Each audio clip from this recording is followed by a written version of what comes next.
Enough! Risking our lives for a little girl who's gone! Enough! Living next to a bar full of things that are trying to kill us! Enough! Rick, it ain't like it was before! Now, if y'all want to live, if you want to survive, you gotta fight for it! I'm talking about fight right here! Right now! Take the snare pole! Herschel, take the snare pole! Herschel! Listen to me, man, please! Take it now! Herschel! Take it!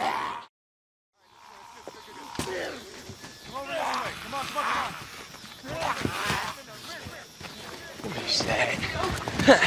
What is that? Hey! Get me over this way.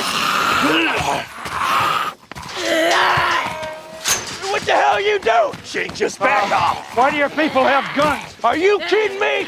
You see what they're holding on to? I see who I'm holding on to. Nah, man, you don't. Shane has his head tilted slightly to the right. This is a method of sound localization, and is the way our brain detects the source of a sound better. One ear is higher than the other, and the brain uses the delay in sound from getting from one ear to another to gauge its elevation and direction. Doing this allows him to better detect where the sound is coming from, and this urge to head tilt is naturally programmed into us, showing a high sense of focus and concern from Shane. Rick then distances when he sees the group running toward him. Seeing them causes him a lot of stress, and he looks away as a way of putting distance between himself and the stressor. The brain forces us to look away from things that we fear and that cause us stress. Rick then does rapid head movement toward the group as he is highly alert, and his brain wants to take in as much information as possible about his surroundings as he's afraid for his safety. This shows that Rick doesn't see himself as the group leader yet, as he's incredibly afraid of his group's reaction. If you take season 6 Rick, he wouldn't be this afraid of his own group. This demonstrates just how much of a threat Shane is to him. Just let us do this, then we can talk. What you want to talk about, Rick?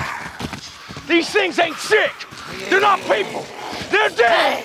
Ain't gotta feel nothing for them, because all they do, they kill. These things right here, they're the things that killed Amy. They killed Otis. They gotta kill all of us unless we do that. Hey, Herschel, man, let me ask you something. Could a living, breathing person, could they walk away from this?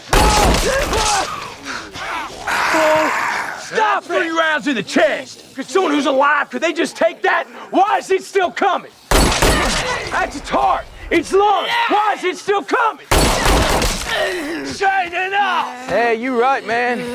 That is enough. Shane is extremely confrontational here, raising his voice and gesturing overtly. His proxemics are also really interesting. He paces around continually, and his body is filled with stress, and his brain tries to vent that stress by causing him to continually move. It's why when people experience anxiety, their legs bounce and they fidget. They're trying to pacify those extreme feelings. This is exactly what he's doing here. His face is also completely tensed up here. When we experience a high level of stress, our brain releases adrenaline into the bloodstream via the adrenal glands. This causes the heart rate to increase and the muscles to tense up as it prepares to encounter a stressor. This causes tense muscles, which are very visible in the head, but also the rest of the body too, showing just how angry and frustrated Shane is here. This is genuine anger. When he shoots, he then tenses up his mouth. This is because his muscles are spasming under the extreme effects of the stress, so he consciously suppresses this to keep his mouth under control. If he didn't do this, his mouth muscles would likely be shaking here.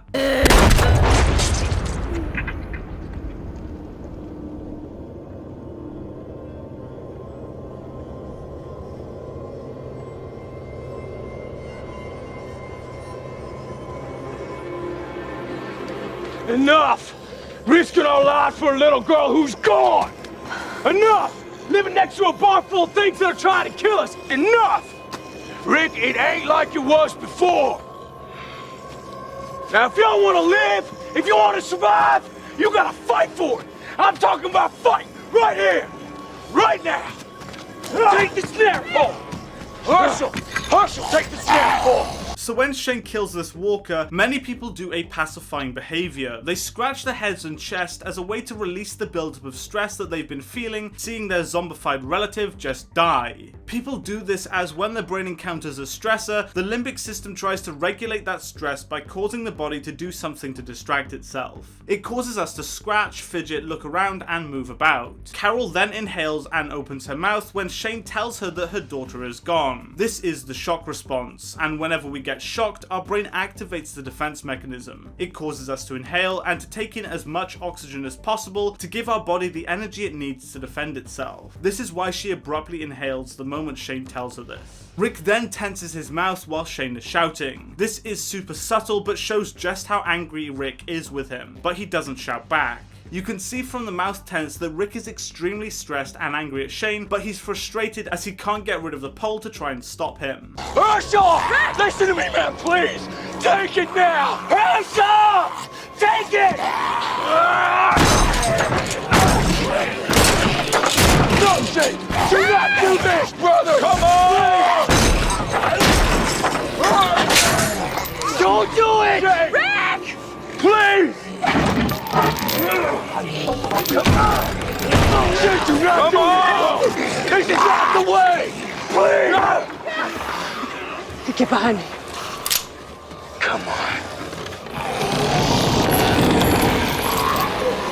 Rick's voice breaks here as he pleads with Herschel. This further cements the fact that Rick is not the leader here. He has to plead and beg until his voice cracks before he's listened to. He also does extremely rapid head movements here as his defense mechanism is being activated. He's constantly trying to take in information to try and deal with the situation, constantly changing from looking at Shane to looking at Herschel. Shane then tenses his mouth like before as he prepares to shoot the walkers. Overall, this scene is really impressive. It solidifies the fact that Rick is not the leader of this group, as much as he wants to be, and that Shane at this moment is more the leader than he is. Rick is powerless here and is forced to beg others to help him. If this was season 5 or 6, Rick would have done the exact same thing as Shane here. When I did a rewatch of this show, Rick appears really weak in the first few seasons. Shane appears to be the one who knows what he's doing. His story arc is really impressive, and the super talented acting from Andrew Lincoln and John Bernthal really helps to give these characters weight. So thank you so much for watching this video, guys. If you did enjoy it, please be sure to hit the like button and subscribe for more content, and I'll see you in the next video.